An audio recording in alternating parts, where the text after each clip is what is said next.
Evacuation. Titan alert. Get out of the building now. This is not a drill.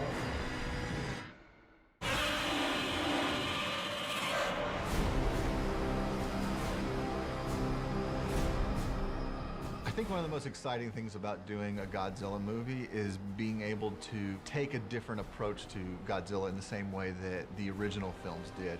The legendary approach has always been sort of that Godzilla is a good guy. You know, he's misunderstood, but he's a good guy. He sort of is this benevolent protector of the Earth. And we're kind of flipping the world around and saying now a world where Godzilla has seemingly turned his back on humanity and is acting recklessly. The massive Titan, once thought to be a hero to humanity, made landfall in Pensacola, Florida. This film starts after 3 years since the last encounter with the Titans.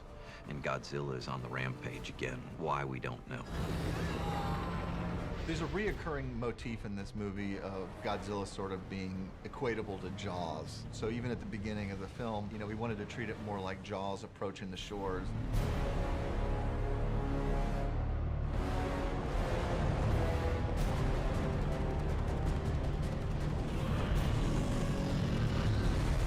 My absolute favorite thing that I was always looking forward to in the movies was Godzilla using his breath.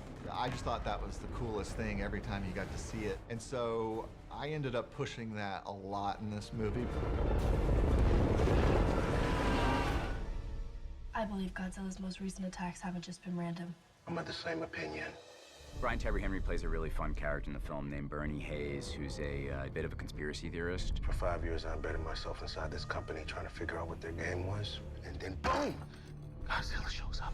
He's a champion for mankind, you know. There's something, his heart is so big. Bernie is kind of this crazy...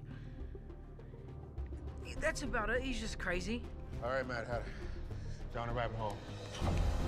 The trio of Madison, Josh, and Bernie, they're all very distinct personalities, but there's a dynamic between them and a rapport that's been great to watch. They're an amazing team. They work really well together. They complement each other so well. You know, you have the realist, which is Josh. I mean, he's very practical, logical. You need one of those in your group, otherwise you're gonna die. Are you sure we can trust this guy? Yeah, why? Well, mainly because he says crazy shit all the time and carries a bottle of whiskey from his dead wife like a gun. And then you have the full go-getter. I am the go-getter. I will throw myself into, you know, if they're scared to go in first, I'll go in. I think it's romantic. Woohoo! And Bernie is the knowledge of the group. You know, he really holds a lot of information. He's a conspiracy theorist, so he is extremely intelligent. I would just like to know what it was like to work with the Godzilla. Is that what we're filming? Because you told me that this was a rom-com.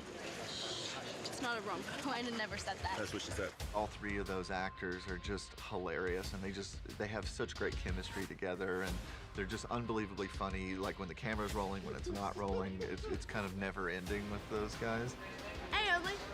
The two of them have actually brought out the wacky side of me, you know what I mean? Like, because we have fun.